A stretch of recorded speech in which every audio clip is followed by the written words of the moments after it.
Hello everyone, my name is Charles and today I'm going to show you how to make an AFK Corruption farm. This is a pre-hard mode farm designed to get lots of rotten chunks, burgers, or vertebrae to build the Crimson version. It is pretty easy to build and is extremely useful if you want to make a lot of battle potions or boss summons. Besides the version currently on screen, there's also a Crimson version and an underground version of both if you want even higher spawn rates. I will cover all of these over the course of the video. However, I will start with the Corruption version as the other two are based off of it. And with that finally out of the way, let's get started. Shown in this chest are all of the items needed to make the farm. Some of them aren't strictly necessary, like the water candles or jungle grass seeds, but these help with spawn rates and should be included if you want to get the most out of your farm. Also, jungle grass seeds can be a pain to get, but there is a rather easy way to get as many as you need, which I'll get to in a little bit. Now it's time to start building. Use your rope to go about 50 blocks into the air and place your minecart tracks in a straight line. It needs to be this high off the ground to make the enemy spawn in the farm versus on the floor beneath it. Also, make sure to hammer the ends of the minecart tracks to the bumper variants, as this will allow you to move back and forth between the farm to collect the items. Now that the tracks have been placed, create a box around it by using your walls and building blocks. It should be just high enough for you to be able to ride in a minecart.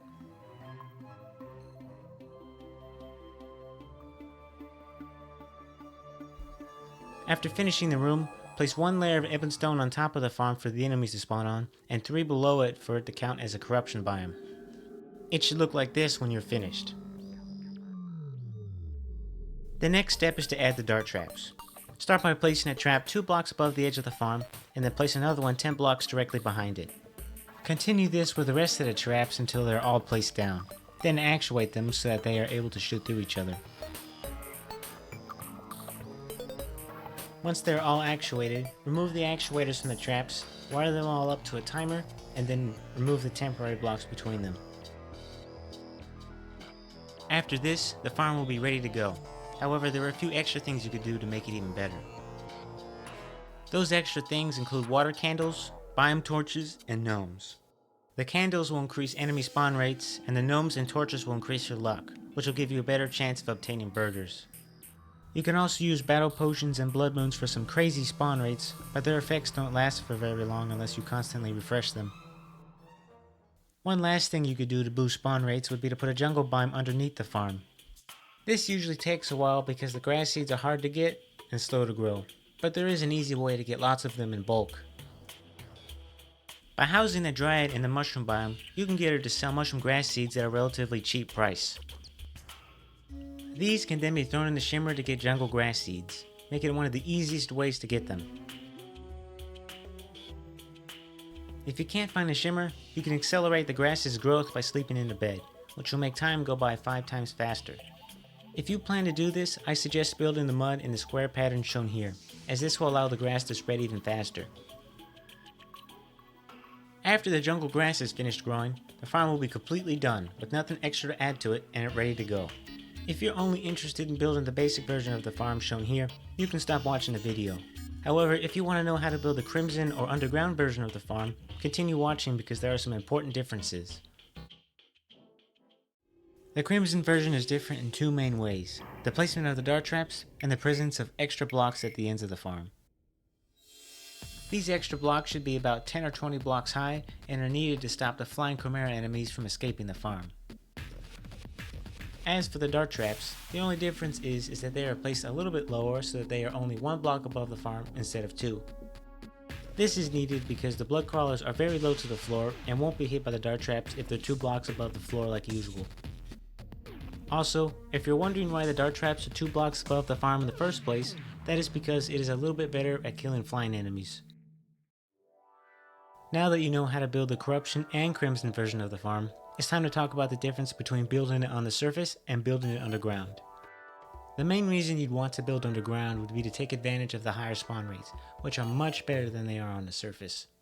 The farms themselves are also completely identical to the ones built on the surface, so everything shown previously in this video applies here as well. There is a disadvantage to building the farm underground though, and that is that you have to build a very large and empty perimeter around it. The point in this perimeter is that it stops enemies from spawning around the farm and forces them to spawn in it, which makes it much more efficient. It usually takes a while to dig a hole this large, but luckily I know a few shortcuts to make a hole just large enough to fit the farm. For these shortcuts, I will use wires to pre-measure the exact width and height of the perimeter.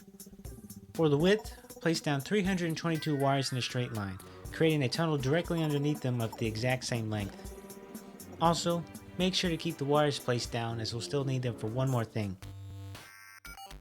For the height, start at the edge of the original tunnel and use wires to measure out a hole that is exactly 110 blocks deep.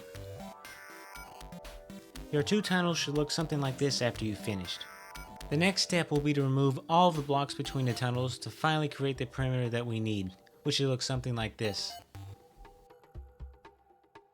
After digging out the perimeter, there's still one more step we need to take before building the farm, and that's to get it centered in the middle of the perimeter. This can be done by finding where the wires used to pre-measure the tunnels intersect, and placing 56 rope down from this point. At the bottom of the rope, place 85 blocks away from the edge of the perimeter and towards its center. At the end of the blocks, we can finally build the farm, which will be centered in the middle of the perimeter. At this point, the farm is completely done and ready to go. Just make sure to remove the 85 blocks after you're done. And that is it for the video. If you've gotten this far, I'd just like to quickly thank you for watching, as it means a lot to me. One more thing though, I do have another farm I'm currently working on, that being an AFK Underworld farm. So stay tuned if you want to know how to be able to farm for obsidian roses and demon scythes. That won't be for a little while though, so until then, thanks for watching.